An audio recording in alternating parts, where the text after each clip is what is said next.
Gayathri V. ഞാൻ 7ാം തരത്തിൽ പഠിക്കുന്നു. എൻ്റെ പേര് ദിയ. ഞാൻ 7ാം തരത്തിൽ പഠിക്കുന്നു. എൻ്റെ പേര് വൈഷ്ണവി. ഞാൻ 7ാം തരത്തിൽ പഠിക്കുന്നു. വൈദ്യുതി പാഴാക്കുന്നത് മൂലം പല സ്ഥലങ്ങളിലും വൈദ്യുതി ക്ഷാമവും വൈദ്യുതി ഇല്ലായ്മയും നേരിടുന്നു.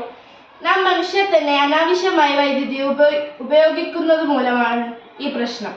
ആധുനിക ലോകത്ത് വൈദ്യുതി ഇല്ലാത്ത എത്രയേറെ വീടുകളുണ്ടെന്ന് നമുക്ക് അറിയാൻ സാധിക്കുന്നു. ഈ വിഷയം തിരഞ്ഞെടുത്തുകൊണ്ടാണ് ഞങ്ങൾ electricity production by driving vehicles എന്ന വിഷയം തിരഞ്ഞെടുത്തത്. പകൽ സമയങ്ങളിൽ ബൾബുകളുടെ ഉപയോഗം, പല സമയങ്ങളിൽ ഫാനുകളുടെയും ലൈറ്റുകളുടെയും ഉപയോഗം, റെഫ്രിജറേറ്ററുകൾ അനാവശ്യമായി തുറന്നു വയ്ക്കുന്നതും എനർജി സ്റ്റാർ കുറഞ്ഞ ഉപകരണങ്ങൾ ഉപയോഗിക്കുന്നതും വൈദ്യുതി പാഴാക്കുന്നതിന് കാരണമാകുന്നു. Electricity production by driving vehicles ഇത് നമുക്ക് എങ്ങനെ നിർമ്മിക്കാമെന്ന് നോക്കിയാലോ. ഇവിടെ ഒരു കാറിന്റെ ചിത്രം വരച്ചുകൊണ്ടാണ് ഞങ്ങൾ ഇതിവിടെ കാണിച്ചിരിക്കുന്നത്. നോക്കൂ, കാറിന്റെ ചക്രത്തിൽ നിന്ന് ഡ്രൈവ് ബെൽറ്റ് അതായത് റബ്ബർ കൊണ്ടുണ്ടാക്കിയ ഡ്രൈവ് ബെൽറ്റ് ഡൈനാമോയിലേക്ക് കണക്ഷൻ നൽകുന്നു.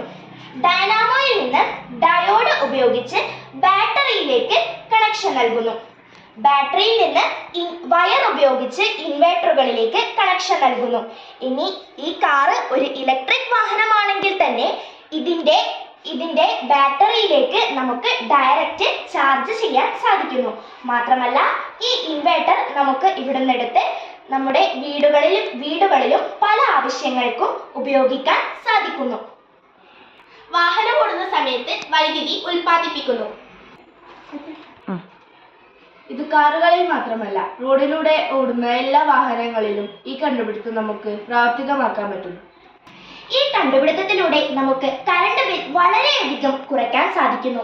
ഭാവിയിൽ ഈ കണ്ടുപിടുത്തം വളരെയേറെ ഗുണകരമായിരിക്കും. വാഹനങ്ങൾ ഓടുന്ന സമയത്ത് ടയർ തിരിയുമ്പോൾ ഈ ഡ്രൈവ് ബെൽറ്റിലൂടെ ഡൈനാമോയിലേക്ക് എനർജി പാസ് ചെയ്യുന്നു.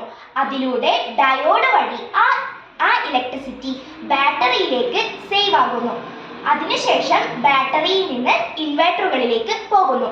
ആ ഇൻവെർട്ടർ ഉപയോഗിച്ച് നമുക്ക് ഇലക്ട്രിക് കാർ ആണെങ്കിൽ തന്നെ അതിൻ്റെ ബാറ്ററി ചാർജ് ചെയ്യാൻ സാധിക്കുന്നു. ഒപ്പം വീട്ടിലെ എല്ലാ ഉപകരണങ്ങളിലും പ്രവർത്തിപ്പിക്കാൻ കഴിയുന്നു. ഇത്തരത്തിലുള്ള കണ്ടുപിടുത്തം ഭാവിയിൽ ഉപകാരപ്പെടട്ടെ. നന്ദി, നമസ്കാരം.